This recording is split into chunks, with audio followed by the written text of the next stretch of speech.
जय श्री कृष्णा प्यारे भक्तों। राधा रानी आप सभी की मनोकामनाएं पूर्ण करें। आशा है कि आप सभी कुशल और स्वस्थ होंगे। हम सभी जानते हैं कि कार्तिक मास समाप्ति की ओर है और इस मास में भगवान श्री हरि के निमित्त जो भी कार्य किए जाते हैं उनका फल हमें हजारों गुना अधिक प्राप्त होता है। तो हमें अधिक से अधिक श्री हरि विष्णु की आराधना करनी है और श्री कृष्ण की लीलाओं का अधिक से अधिक श्रवण करना है। तो इसी के साथ आज की वीडियो शुरू करते हैं, जिसमें हम सुनेंगे कार्तिक मास महात्म्य के अध्याय 26 की कथा और गणेश जी की कहानी। तो शुरू करते हैं गणेश जी की कहानी से। एक समय की बात है, एक तालाब में एक मेंढक और मेंढकी रहा करते थे। मेंढकी हमेशा सुबह जल्दी उठती और तालाब से बाहर आकर पाल पर बैठ जाती थी और सवा पहर दिन चढ़ने तक गणेश जी की पूजा किया करती थी। मेंढकी का इस तरह गणेश जी की पूजा करना मेंढक को बिल्कुल भी रास नहीं आता था। वह कहता था कि पता नहीं कौन है ये गणेश जी, मैं तो किसी गणेश जी को नहीं जानता हूँ। ना तो मिट्टी खाती है और भूखी प्यासी पाल पर बैठी रहती है। मुझे देखो कितना हट्टा कट्टा हूँ, कोई विनायक जी की पूजा भी नहीं करता हूँ। पर मेंढकी पर मेंढक की बातों का कोई असर नहीं होता था। मेंढकी रोजाना इसी तरह पूजा करती रहती और मेंढक उस पर चिल्लाता रहता। यह सुनते सुनते एक दिन गणेश जी भगवान नाराज हो गए और गणेश जी की माया से उसी तालाब पर राजा की एक दासी पानी भरने के लिए आई और घड़े में जैसे ही उसने पानी भरा, मेंढक और मेंढकी पानी के साथ उसी घड़े में चले गए। वह घर ले जाकर उस पानी के घड़े को भट्टी पर चढ़ा देती है और नीचे आग जला देती है। जैसे ही पानी गर्म होने लगता है, मेंढक तो बुरी तरह से जलने लगता है और जोर जोर से चीखने चिल्लाने लगता है। पर मेंढकी अपने गणेश जी की पूजा करती रहती है। मेंढक कहता है कि पानी इतना गर्म है, मैं जल रहा हूँ और तुम आराम से बैठी अभी भी गणेश जी की पूजा कर रही हो। इस पर मेंढकी बोली, नहीं, मैं तो बिल्कुल नहीं जल रही हूँ, मुझे तो ठंडी ठंडी हवा आ रही है। यह सुनकर मेंढक कहने लगा, कैसी बातें कर रही हो, घड़े के अंदर पानी उबल रहा है और तुम कह रही हो कि तुम्हें ठंडी ठंडी हवा आ रही है। तब मेंढकी कहने लगी कि मैं गणेश जी की पूजा करती हूँ और गणेश जी भगवान मेरी रक्षा भी करते हैं। यह सुनकर मेंढक बोला कि अच्छा, अगर तेरे गणेश जी तेरी बात सुनते हैं तो तू गणेश जी का ध्यान कर और हमें इस मुसीबत से छुटकारा दिला।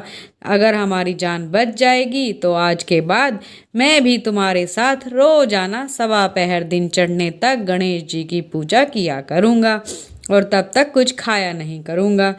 पूजा करने के बाद ही गार मिट्टी खाया करूँगा। मेंढक के कहने पर मेंढकी ने मन ही मन गणेश जी का स्मरण किया तो गणेश जी की माया से वहाँ दो सांड लड़ते लड़ते आ गए और उस मटके से टकरा गए। अब मटका फूट गया और मेंढकी बाहर निकलकर तालाब में पहुँच गए। अब मेंढक अपने कहे अनुसार गणेश जी की माया समझ गया और वह भी रोजाना मेंढकी के साथ सवा पहर दिन चढ़ने तक तालाब की पाल पर बैठकर गणेश जी भगवान की पूजा और अर्चना करने लगा। हे गणेश जी महाराज, जैसे आपने मेंढक मेंढकी की रक्षा की, वैसे ही अपने सभी भक्तों की और उनके परिवार की रक्षा करना, सुख समृद्धि प्रदान करना, उनका सुख सौभाग्य बनाए रखना। बोलिए गणेश जी महाराज की जय। अब श्रवण करते हैं कार्तिक मास महात्म्य के अध्याय 26 की कथा। पिछली कथा में हमने श्रवण किया कि सभी ऋषि मुनियों ने श्री सूत गोस्वामी जी के मुख से कार्तिक मास महत्व, तुलसी महिमा और गंगा की महिमा का वर्णन सुना। अब सभी ऋषिगण महर्षि सूत जी से कहते हैं, हे महर्षि, आप हमें ये बताइए कि कौन से देवी देवता की कितनी परिक्रमा करनी चाहिए और परिक्रमा करने का क्या फल प्राप्त होता है, कृपया करके बताने का कष्ट करें। तब महर्षि ने कहा, हे ऋषिगण, आपने जो प्रश्न पूछा है वही प्रश्न एक समय राजा पृथु ने नारद मुनि से भी पूछा था। इसलिए उस समय नारद मुनि ने जो उत्तर राजा पृथु को दिया था वही मैं आपको सुनाता हूँ। नारद मुनि ने कहा, हे राजन, यह तुमने अति उत्तम प्रश्न पूछा है। आप ध्यानपूर्वक श्रवण करो। देवी की एक, सूर्य और अग्नि की 7, गणेश जी की 3, भगवान शिव की आधी पियो की 3 या फिर 4, भगवान विष्णु की 4 परिक्रमा करनी चाहिए। इस संदर्भ में देवगुरु बृहस्पति और देवराज इंद्र का मैं वृतांत सुनाता हूँ। वैवस्वत मनवंतर में एक बार इंद्र सहित सभी देवता देवगुरु बृहस्पति के पास गए और उनसे पूछा कि हे देवगुरु ब्रह्मा, के काल से पहले यह सृष्टि कैसी थी? इंद्र आदि देवताओं का स्वरूप कैसा था और उनके कार्य क्या थे? यह सब आप हमें कृपया करके बताइए। तब देवगुरु बृहस्पति ने कहा, हे देवराज, पूर्व की सृष्टि, देवता और उनके कार्यों को बताना तो असंभव है, लेकिन आपकी नगरी में सुधर्मा नामक एक व्यक्ति रहता है। इस संबंध में वही सब कुछ बता सकता है। फिर देवगुरु बृहस्पति, देवराज इंद्र सहित सभी देवता सुधर्मा के पास गए। सुधर्मा ने सभी का यथोचित विधि से आदर सत्कार और पूजन किया। देवराज इंद्र सुधर्मा का वैभव देखकर आश्चर्यचकित रह गए। देवराज इंद्र ने सुधर्मा से पूछा, हे सुधर्मा, इतना वैभव तुम्हें कैसे प्राप्त हुआ? आपने ऐसा कौन सा यज्ञ, तप या फिर दान दिया है जिसके कारण आपको ब्रह्मा जी के काल से भी पूर्व की यह बातें ज्ञात है? कृपया यह हमें बताइए। देवराज इंद्र की बात सुनकर सुधर्मा ने कहा, हे देवराज, जब चारों युगों की 1 सदी व्यतीत हो जाती है तब ब्रह्मा जी का एक दिन होता है। ब्रह्मा जी के उस एक दिन में 14 मनु और इंद्र आते हैं। जब मैं विष्णु लोक में था तब वहाँ मेरे रहते हुए इतने ब्रह्मा हो चुके हैं कि मैं उनकी गिनती भी नहीं कर सकता। उसके बाद मैं स्वर्ग में आया। मैंने सत्कर्म करके इतनी दीर्घायु प्राप्त की है कि उसका भी मैं तुम्हें वृतांत कहता हूँ। मैं पिछले जन्म में मांस खाने वाला एक गिद्ध था। एक समय कार्तिक मास के शुक्ल पक्ष की नवमी तिथि को मैं भगवान विष्णु के मंदिर के गुंबद पर बैठा हुआ था और तभी एक शिकारी ने आकर मुझ पर तीर छोड़ दिया। फलस्वरूप मैं घायल होकर श्री विष्णु के मंदिर में जा गिरा और उसी समय मांस के लोभी एक कुत्ते ने आकर मुझे धर दबोचा। उसी तरह दूसरे श्वान भी वहां आ पहुँचे। जिस श्वान ने मुझे पकड़ रखा था वह मुझे मुंह से ही दबाए हुए मंदिर के चारों ओर चक्कर लगाने लगा और इस प्रकार हम सभी ने मंदिर की परिक्रमा कर ली और इसी मध्य में मेरी मृत्यु हो गई। हे देवराज इंद्र, मंदिर की परिक्रमा करने के कारण भगवान विष्णु प्रसन्न हो गए और उन्होंने मुझे परम पद का अधिकारी बना दिया। यह वृतांत श्रवण करके देवराज इंद्र और अन्य सभी देवता अत्यंत प्रसन्न हुए। फिर उन्होंने भी भगवान विष्णु का पूजन करके उनकी परिक्रमा की। इसके बाद नारद मुनि ने नवमी तिथि और भगवान की परिक्रमा करने की महिमा का वर्णन करते हुए कहा, हे राजन, कार्तिक मास के शुक्ल पक्ष की नवमी तिथि को सतयुग की तिथि कहा जाता है। इस तिथि को भगवान की पूजा, परिक्रमा, व्रत, दान, तप, यज्ञ आदि करने का अनंत गुना फल प्राप्त होता है।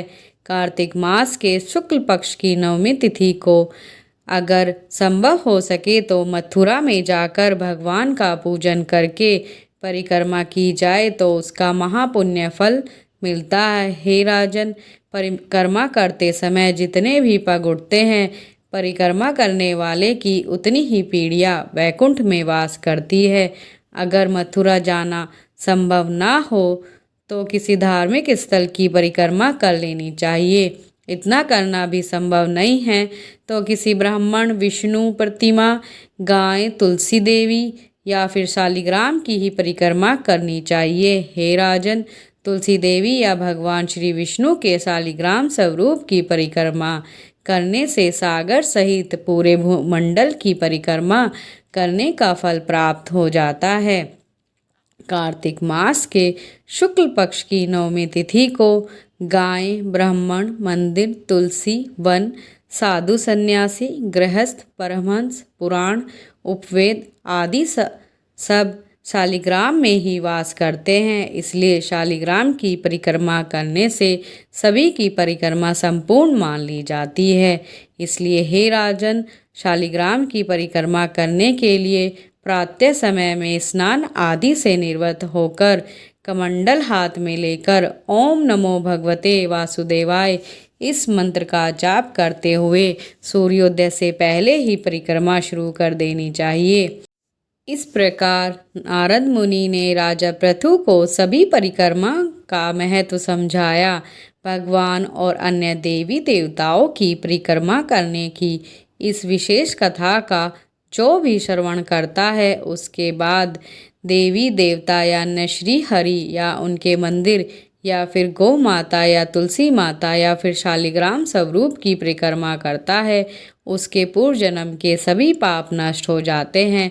वह अपनी आध्यात्मिक जीवन में तीव्रता से गति कर पाता है और इस भौतिक संसार के सभी सुखों को भोगकर अंत में उत्तम गति को प्राप्त होता है। तो यह थी आज की कार्तिक मास की विशेष कथा।